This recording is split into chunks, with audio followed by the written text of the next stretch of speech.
Well, it cut out there. I apologize. The fancy little thing that with iPhones, when you tap them twice, it stops the camera, and it stopped the camera for me because I set it down, and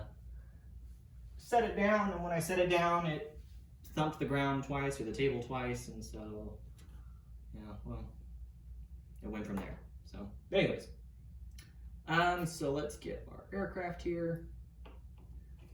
So, like I said, we're into non-combat here. So getting all of our non-combat ready.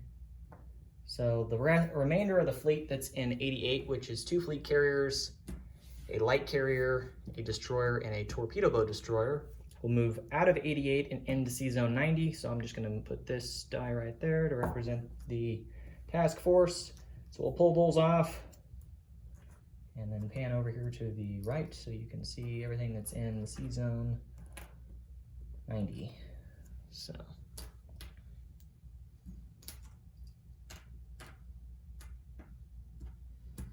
okay, so again,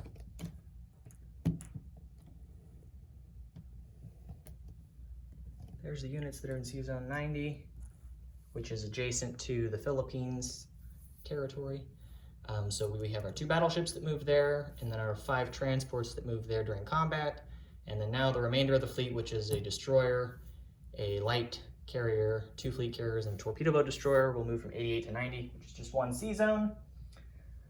And that's where that fleet is. So the aircraft that all participated in Siam, we had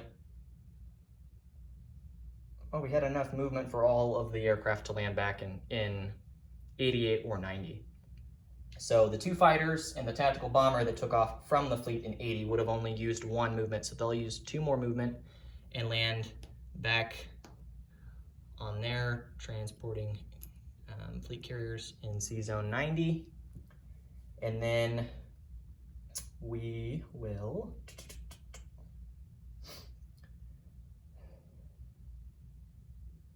let me think about this actually. So I take it back. The tactical bomber that was on the fleet carrier that started in 88, that took off and attacked into Malaya, would have only used 1 movement. So I'll have 3 movement left. So he is going to move to 88. So that'll be 2 movement, 3 to 89, and 4 and land in Hunan. Hunan, excuse me. So we'll put him there. And then the tactical bombers, there's 2 of them. There was one that started in Siam and would have used 1 movement. He'll use 2, 3, and land in 90. And then the tactical bomber that took off in Kwangtung would have used 1, 2, 3, and he'll go 4 and land also on 90. Okay.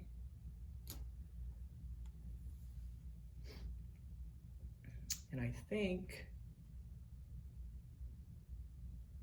think about this.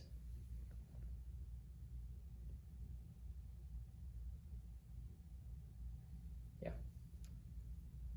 That'll be just fine where that's at. So we'll do that.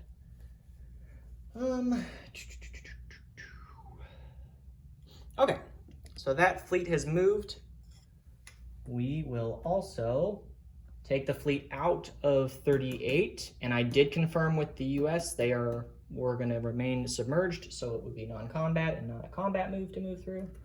So we're going to take our 3 submarines out of 38, along with the fleet carrier and the 3 destroyers, and they will also move from 38, and they'll go 1, 2, 3, and end in Sea Zone 90 as well. So there are now 4 destroyers, 3 submarines, 5 transports, 1 torpedo boat destroyer, 2 light carriers, 2 fleet carriers, 2 battleships, along with 2 tactical bombers and 2 fighters. So, and there's the fleet, as positioned in the Philippines. Okay, and then the other non-combat movement that we are going to have is the fleet that is in Sea Zone 29, adjacent to the United States, will move 1, 2, 3, 4, and end in Sea Zone 58 with the major port bonus provided by the British Columbian territory. So let's go ahead and move all of those units.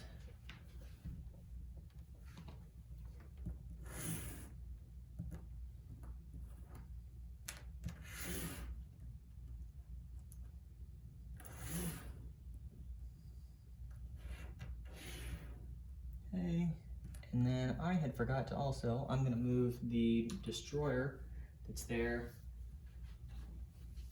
in Sea Zone 20. He can't make it to Sea Zone 58 because of his movement, because there's no port adjacent to him.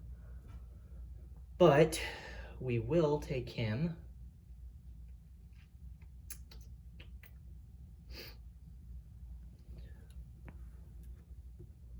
we will bring him back to Kodak. We'll put him there. Okay, yep. And then I believe that is it for our non-combat movement with the Japanese. Let's take a look here. Yep, we took all of our targets that we had. Okay, so now we are done with non-combat movement. So let's go ahead and get into, or no, I apologize. I'm not done with non-combat movement. We are gonna do a couple of moves over here in Indochina. So the infantry that's here at Anatonkin will remain, but we're gonna take the 2 infantry that are here in Kwangtung and they will move into Anatonkin as well. So there's now 3 infantry in Anatonkin. Okay, so yeah, 3 infantry in Tonkin. There is 1 militia in Siam. And then of course we took Malaya in Singapore with 1 infantry and 2 artillery, excuse me. So, okay, so those are done there. And again, the whole fleet that was in 29 moved directly into Sea Zone 58. So that is moved. Okay, so all in all, in terms of territory that we took over, we only got $4 in physical territories because we took the Philippines, which is worth 2, and we took British Malaya, which is worth 2. So let's update incomes for that.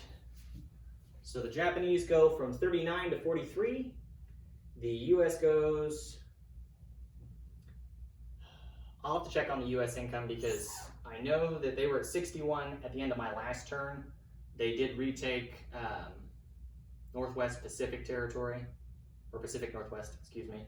And then they also got Brazil, which is 3, 4. So I believe that they went back up. They were at 62 before Brazil then. So they go to 65, and they would have lost 2 because of the Philippines. So I believe they're at 63, but I'll have to confirm that. ANZAC goes from 12, or not ANZAC, FEC goes from 12 for losing Hong Kong down to 10 for also losing Malaya. Okay, so that's updated.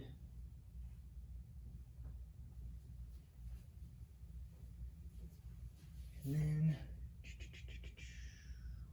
I believe the only thing we have left then at that point would be our placement. So, okay, so let's place units. So we have 2 battleships that we started at stage 1, so they'll be on the production track.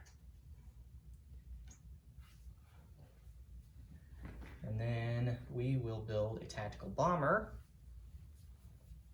that will be here in Kyushu. Okay, and then we are going to build a coastal gun in the Marshall Islands.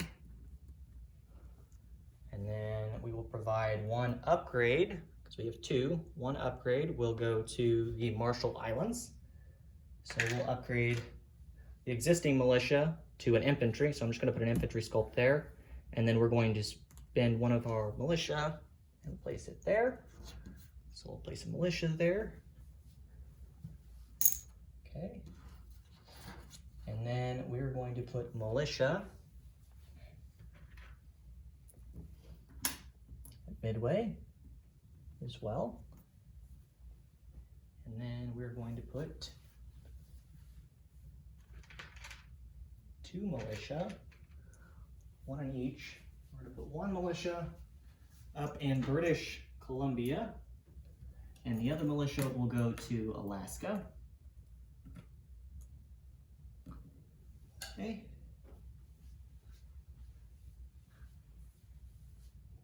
So let me pan up so you can see those. There's both the militia.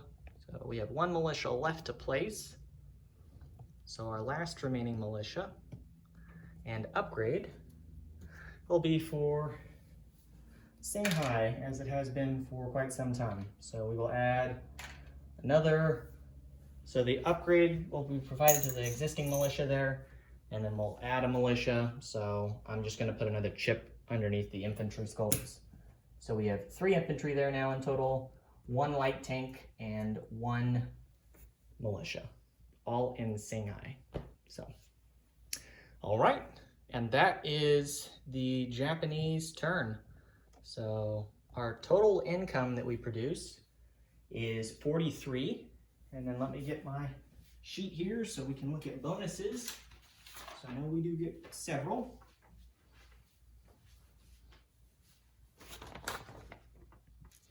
Okay. All right. And it's down here at the bottom. Okay, so we have possession of British Malaya, and we have possession of the Philippines. So that's $2 each. So that'll be $4 in bonus. So we'll go to 47 because we had 43 to begin with. So we're at 47. And then we have possession of Midway, Wake, and the Solomon Islands. So that's $1 each. So we'll go to 50. And then we have possession of all 5 of these Chinese territories. So that's $1 each. So we'll go up to 55. So I will have $55 total in territories, I believe.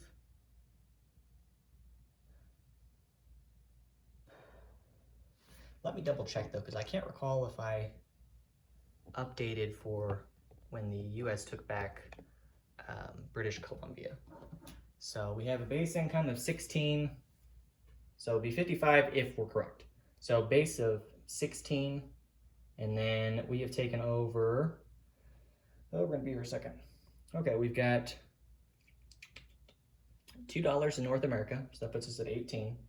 We've got Malaya for 2 and Philippines for 4. So there's 4 plus 16 is 20, plus the 2 would be 22. We've got 1 for Siam, which puts us at 23. Each of the French territories are worth $1, so we're at 25. And then the Chinese territories, Hainan's 1, 2, 3, 4, 5, 6, 7, 8, 9, 10, 11, 12, 13, 14, 15, 16. So 16, plus I believe I said 22, would put us at 48.